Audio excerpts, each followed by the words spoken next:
৪-৫ মাস আগে একদিন কেক বানাই একটু, একটু করে সবগুলো খাওয়াইছিলাম। তো সবগুলো খাইয়া কইছিল ফাইন হইছে। তো একদিন বানায় কিন্তু খাওয়াবে, আমার মেয়ে খাবে চাইছে। পরে চিন্তা করলাম খাবে চাইছে, আবার বারবার ফোন দিয়েও কইলো না খাওয়ালে কিভাবে দেয়া যায়।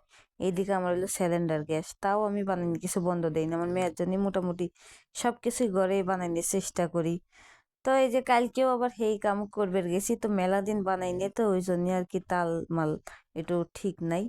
দেখা যায় যে প্র্যাকটিস না করলে যাবে যে কাল বানাইছি আবার যদি এখন বানাই ভালোই হবে না।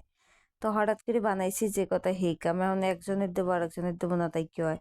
যদি একজনের জন্যই বানাই নিয়ে যায়, আমারও তো মেয়েরা আছে ছোট মানুষ করে, তার না দিয়ে কি আমার একজনের দিলে ভালো লাগবে।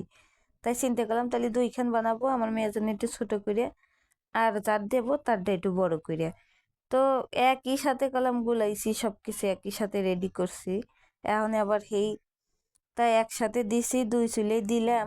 দুই হাই দিছি, যেটা ছোট সেইটা আবার ফাইন ফুলিছে, আর যেটা বড় যেটা দেবো নিয়ে করেছি সেইটাই মনে করেন যে ঠাডা পড়ছে হেডের ভিতরে। হেডে আবার অত ফলে নাই, কিন্তু ভিতরে কাঁচা নাই, একটু কাইটে কুটেও দেখলাম কিছু এই না, ভালোই হয়েছে। স্বাদ কলাম একই রকম, ওইটা একটু বেহা বেহা হয়ে গেছে, আর এটা ঠিক হয়েছে।